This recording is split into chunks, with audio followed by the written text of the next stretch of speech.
Welcome to the Corporate Survivor Podcast, the best place for you to learn how to get confident and visible in your 9 to 5 career. This is Mei Ping, career coach, former corporate leader, and creator of my signature career course, The Corporate Survivor. In this episode, we're going to be doing something a little bit different. I want to bring you behind the scenes of what actually happens during my monthly group mentoring sessions that I host as part of my career course, The Corporate Survivor. So the main goal of me hosting these group mentoring calls is to better help my students who are 9 to 5 professionals just like you to implement the 3-step framework that I teach in my program, better help them navigate their workplace challenges as well as looking for new career growth opportunities. So just a quick refresher on the 3-step framework. What actually is it?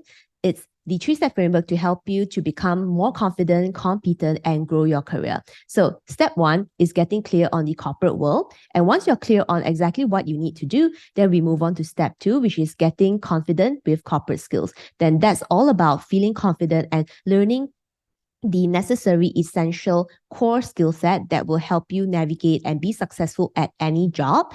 And once you have built a solid foundation, having clarity, confidence, and competence, we will then move on to step 3, which is all about getting visible with personal branding, both at the workplace as well as utilizing LinkedIn as an online platform.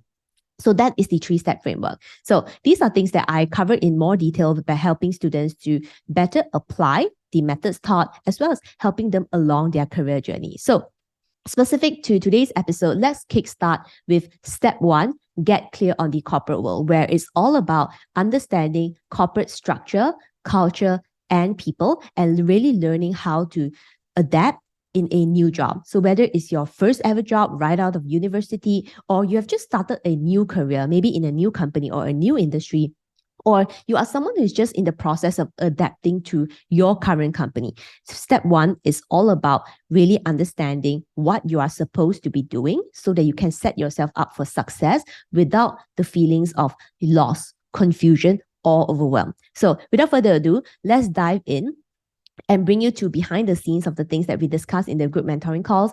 And after watching all of that, if you feel like you want to learn more about the program, you can always check out www.meiping.com. So without further ado, let's dive into step 1.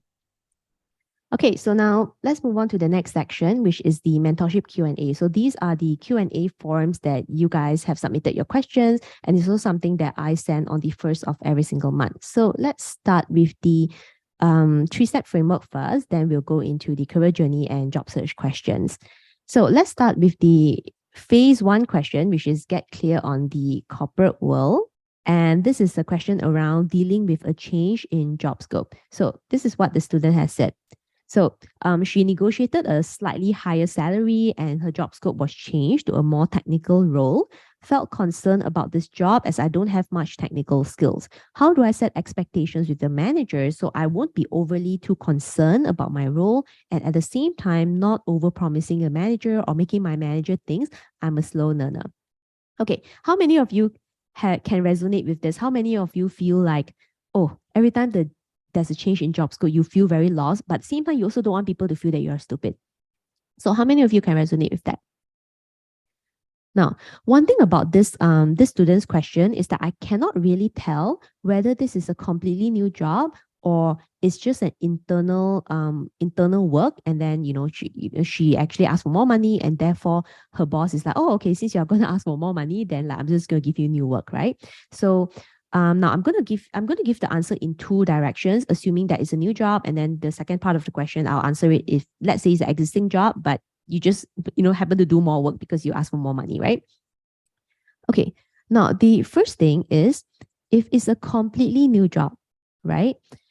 And when you join the company and after 2 weeks you realize that, hey, they are changing what they told you that you were hired to do, right? Means it's a completely new job. Then what you need to do is here.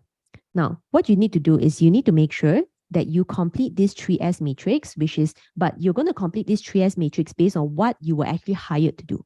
So you're going to fill out the matrix based on what exactly was in the job description when you applied for this job. Now, it may be different from what your manager has told you, after joining for 2 to 3 weeks, but that is the basis that you are going to start with. So fill up the triage matrix, then you can schedule a meeting with your manager, and then you can ask and say that, oh, I just wanted to get some clarity because when I decided to join the company, my understanding during the interview is that I'm going to do this 1, 2, 3, 4.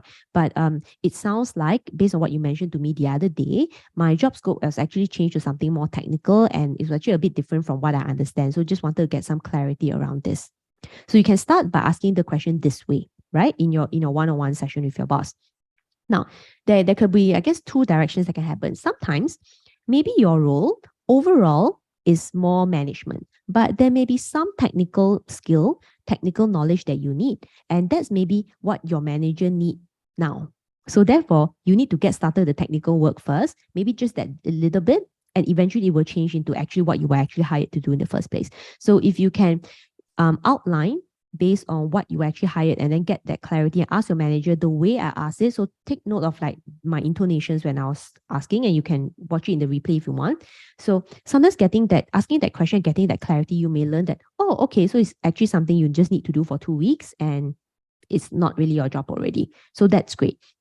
But if your manager says that, oh, actually there is a change, then here's what's next. So if there's really a change, whether it's a new job or maybe after you have, taken got an increment in January, and then February, your boss is now saying that, hey, I need you to do more work. So what you can do is you can actually create the goal setting document, right?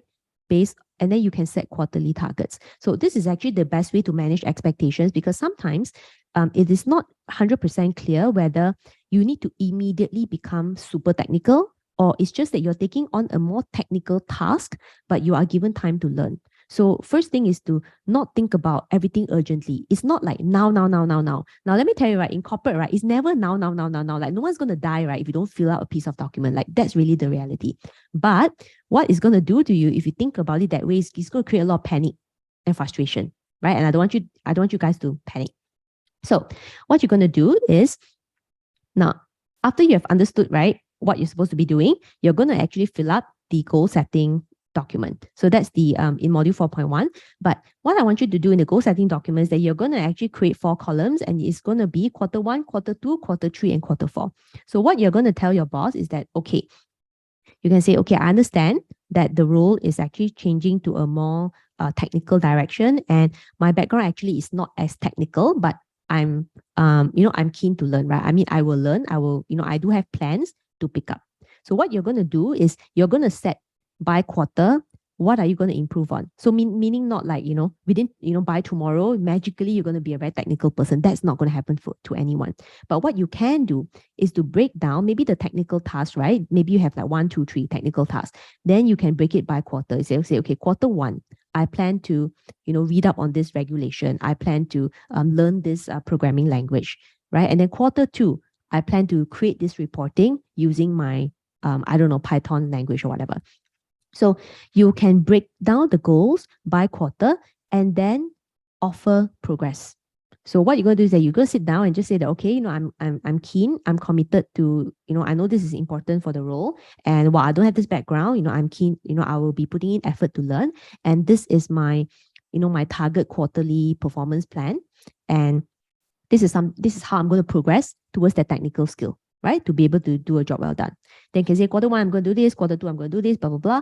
And then ask your boss whether you can schedule like bi-weekly catch-ups to make sure that you're on track. So directly ask for the permission. Just say, oh, would it be possible if maybe we can have a catch-up every 2 weeks to make sure that I'm on track? Because this is a slightly more technical role. I just want to make sure that like I'm like, meeting your expectations, and like I would also like to get your feedback, right?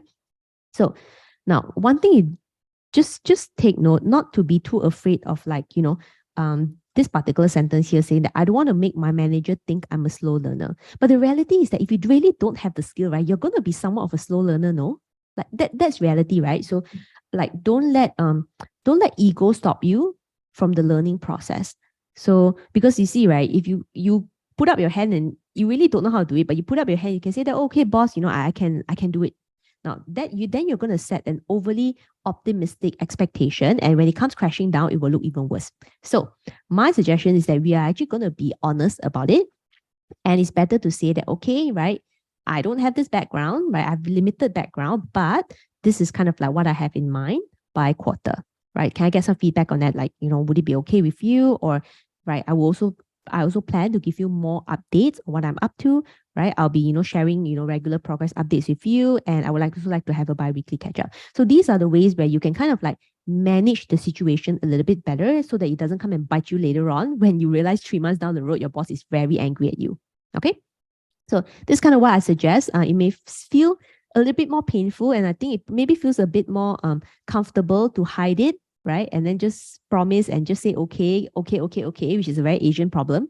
So it's better to actually be upfront and say that, okay, right, this is kind of like my development plan, and I would also like to get some support from you. So in a way, you're kind of like making sure that your boss is also responsible for your development, and you're not kind of like taking the whole thing on your own. Okay. Okay, now let's move on to the next question. Okay, so we have some time for live Q&A, so probably like 10 minutes or so. So if you have any questions or you want to share any, like your top number one takeaway from today's session, you can definitely put it in the chat box. I want to hear from you. So today we talked about the 3 students with different situations, right? Good work performance, salary increment, as well as career change. So 3 student wins. Then we also talked about phase by phase on what do we actually do to practically overcome workplace challenges, but how you can also reroute back and relook at some of the lessons taught in the Corporate Survivor to help you navigate that. Because actually, when I designed the Corporate Survivor, I wanted to teach you guys the framework and the methods versus telling you that, hey, these are the 10 things, just do it exactly as I see. The reason is because that one is not so good, because I think it may be better to develop like critical thinking and independence of thought, because that's something that's actually really, really powerful. So I hope that you're also maximizing these group mentoring calls to really think about, when you look at some of these students' challenges, if it was you, what would you do? If this thing actually happened to you, like how do you think you will react? So I think kind of like gives you a bit of that mental preparation so that eventually, if something similar actually happens to you, you know that, oh, okay, actually I've seen this this is a challenge that some other students in the Corporate Survivor has faced before. Maybe has given some thoughts around that, and maybe you feel a little bit more ready to approach the challenge and maybe look at it more objectively versus emotionally. Okay,